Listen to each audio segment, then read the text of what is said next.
بس واي intaas kadib waa iga soo dhamaatay sababtoo ah zaid iskugu day inaan ku muujiyo booska aad qalbigayga ku leedahay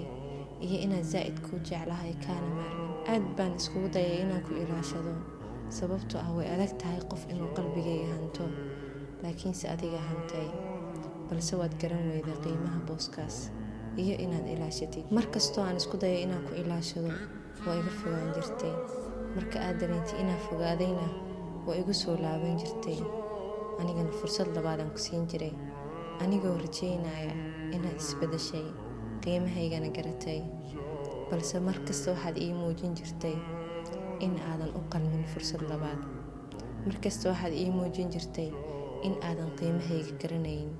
qalbigaygana aadan u qalmin mana awoodo inaan kula sii qaado tallaabo kale oo nolosha ma ku nabci xumaan kuuma hayo intaas in la eg oo dareen ah kuuma hayo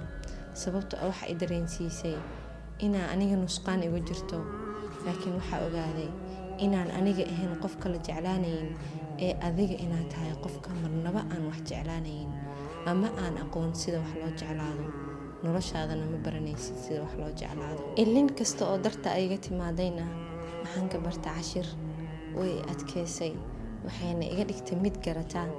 qiimaheeda fariintan waxa u dirtaa qof walba oo aan garanin qiimahii iyo jacaylkii quruxda badnaa oo aad siisay fursad walba aad siinaysayna aan ka faa'iideysanayn